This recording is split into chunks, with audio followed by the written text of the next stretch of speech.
The Assembly will hear an address by His Excellency Bassirou Diomaye Diakhar Faye, President of the Republic of Senegal. I request protocol to escort His Excellency and invite him to address the Assembly.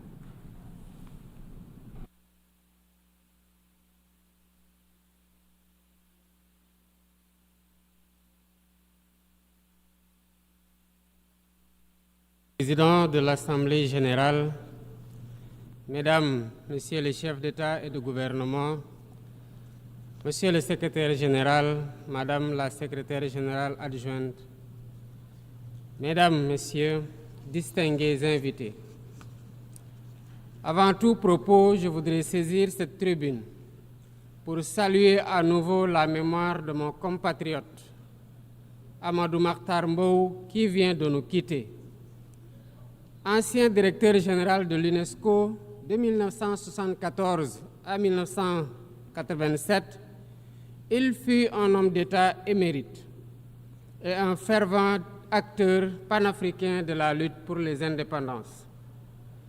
Je félicite M. Philomène Yang pour son élection à la présidence de cette Assemblée générale des Nations unies, ainsi que son prédécesseur, pour sa contribution à la mise en œuvre de notre agenda commun. À travers vous, je formule mes vœux de succès dans la conduite de nos travaux. Je salue également l'engagement constant du secrétaire général Antonio Guterres, dont les efforts pour promouvoir la paix, la dignité humaine et le multilatéralisme sont plus que jamais nécessaires. Le Sénégal renouvelle son plein soutien à sa mission en ces temps de turbulence mondiale. En prenant la parole aujourd'hui, je suis habité d'une conviction profonde: l'unité dans la diversité est la clé pour garantir le développement durable et la dignité humaine pour tous, partout dans le monde. Ce thème de la présente session, qui guide nos discussions, nous invite à repenser nos responsabilités collectives et à nous assurer que les principes fondamentaux des Nations unies, définis il y a près de 8 décennies, continuent de porter la promesse d'un monde plus juste et plus équitable. Mesdames, Messieurs, nous vivons dans un monde troublé, où les principes de la Charte des Nations unies, qui prônent l'égalité, la justice et le respect des droits humains, sont chaque jour mis en mal. Les conflits s'étendent, les inégalités se creusent et les crises climatiques aggravent la vulnérabilité de millions de personnes à travers le monde. De surcroît, nous assistons à une remise en cause inquiétante du multilatéralisme, à un moment où l'humanité en a le plus besoin. Le monde doit se regarder en face, sans complaisance. Les valeurs que nous avons juré de défendre sont piétinées dans plusieurs régions du globe. Que l'on soit à Gaza, à Tel Aviv, à Dakar ou ailleurs, chaque être humain est porteur de cette égale dignité, une dignité qui transcende les frontières, les cultures et les appartenances religieuses. C'est notre devoir à tous de veiller à ce que cette dignité soit protégée et respectée pour chaque être humain, sans exception. Ce devoir est l'essence même des Nations unies.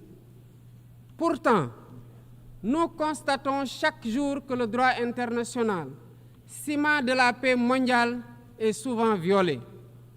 Des résolutions adoptées par cette Assemblée sont ignorées. En tolérant ces violences répétées, nous foulons aux pieds les principes de la Charte des Nations unies et sapons les fondements même de cette maison de la paix. Jamais les fondements des Nations unies n'ont autant vacillé qu'en ces temps de violence et de peur et d'incertitude. Si nous voulons éloigner le spectre de la guerre et œuvrer à l'avènement d'un monde meilleur, alors il est temps de changer les paradigmes. Il est temps de remettre l'humain au centre de l'agenda international comme nous y invite le thème de cette session. Monsieur le Président, Mesdames, Messieurs, nous ne voulons plus fermer les yeux sur la tragédie qui se déroule dans le Sahel. Des groupes terroristes sèment la terreur, pillent, tuent les populations civiles innocentes. Cette région, autrefois stable, est désormais en proie à une violence quotidienne, tandis que les Nations Unies, particulièrement le Conseil de sécurité, restent trop souvent inertes.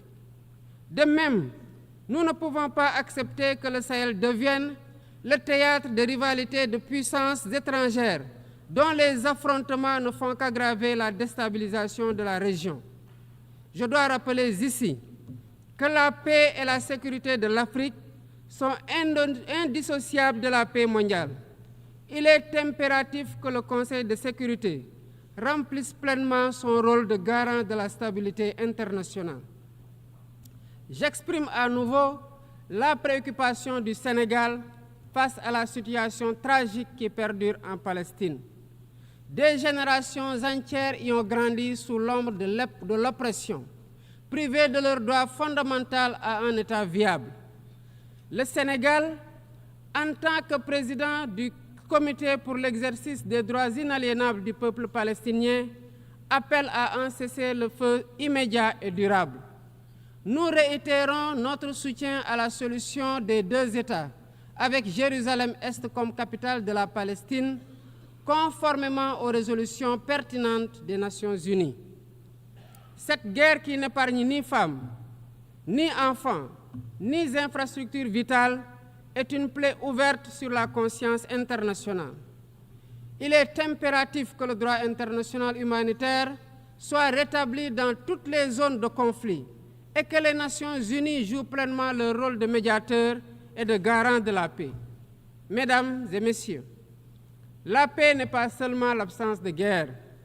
La paix, c'est aussi la possibilité pour chaque être humain de vivre dans la dignité, de se nourrir, de se loger, de s'éduquer et de recevoir des soins.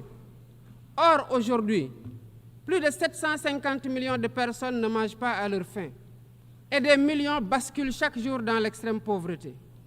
Ces chiffres éloignent de plus en plus le monde des objectifs de développement durable fixés pour 2030.